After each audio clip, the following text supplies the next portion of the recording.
สวัสดีค่ะเพื่อนๆทาง YouTube นะคะเนาะน้องไม่แม่การชาแนลเนาะค่ะเนาะมาเป็นน้องไม่เนาะค่ะเนาะมาเป็นน้องไม่ทาง YouTube เนาะค่ะเนาะกะ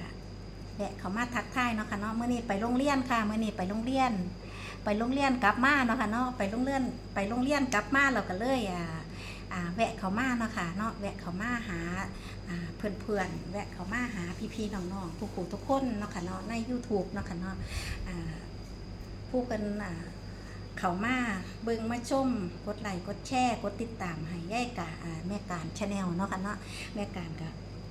มือ10 นิ้วค่ะขอกราบขอบพระคุณเป็นอย่างสูงเนาะค่ะเนาะถ้าว่ามีพี่มีน้องเนาะค่ะเนาะถ้าย่าการว่ามีพี่มีน้องย่าการก็เป็นช่องใหญ่ไปบ่ได้เนาะค่ะเนาะย่าการก็จะเป็นช่องน้อยๆยุ่งสิละเนาะค่ะเนาะก็ขอความเมตตากรุณาน้ำพี่ๆน้องๆน้ำพี่ๆพ่อใหญ่แม่ใหญ่เนาะค่ะเนาะยูทูบเบอร์ทุกคนนะคะเนาะซอย เป็นกำลังแรงใจให้เนาะค่ะเนาะจะย่าการกับน้องไม้ไฟกำลังกับพริบค่ะ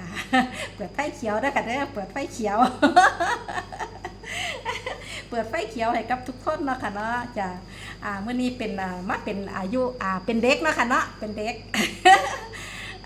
เป็นเด็กค่ะอายุม.2 ม.3เนี่ยเนาะค่ะเนาะจ้า ก็เลยเลิกโรงเรียนค่ะมื่อนี้เลิกโรงเรียนแล้วคุณครูปล่อยกลับบ้านแล้วเนาะค่ะเนาะก็เลยได้แวะมาเนาะค่ะเนาะแวะมาทักทายมาบอกมาคุยมาพูดมาจากันทางวิดีโอเนาะค่ะเนาะทางวิดีโอกับเพื่อนๆกับพี่ๆน้องๆเนาะค่ะเนาะเพราะว่าย่ายการเข้าไปเบิ่งเพิ่นว่าให้ตั้งค่าเนาะค่ะเพิ่นว่าให้ตั้งค่าไล่สดไล่หยังเนาะค่ะเนาะแต่ว่าย่ายการเฮ็ดบ่เป็นค่ะเดี๋ยวย่ายการสิไปให้ผู้เพิ่นรู้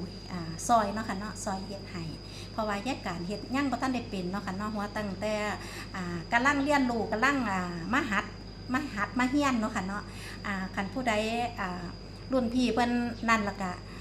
ซอ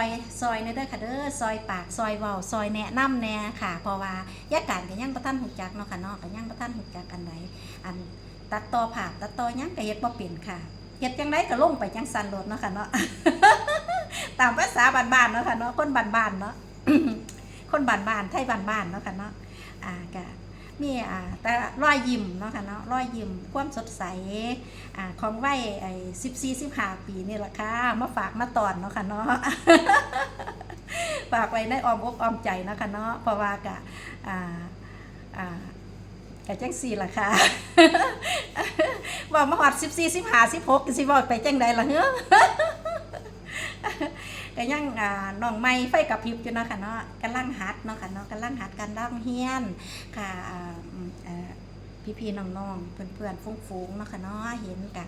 แวะเขามาทักทายกันได้แวะเขามาพูดมาคุยกันได้เด้อค่ะเด้อย่าการสิอ่านทุกคอมเมนต์ค่ะ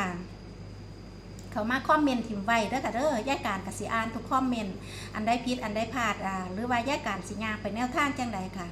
เพื่อนๆก็มาแนะนำพี่ๆน้องๆก็มาแนะนำย่าการเด้อค่ะเด้อ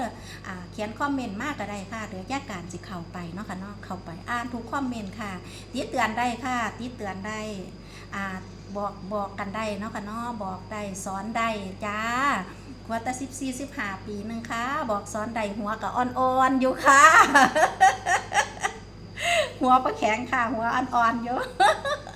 บาง4 เดือน5 เดือนลดผ้าลมหัวกันยังแตกอยู่ค่ะหัวประแข็งค่ะ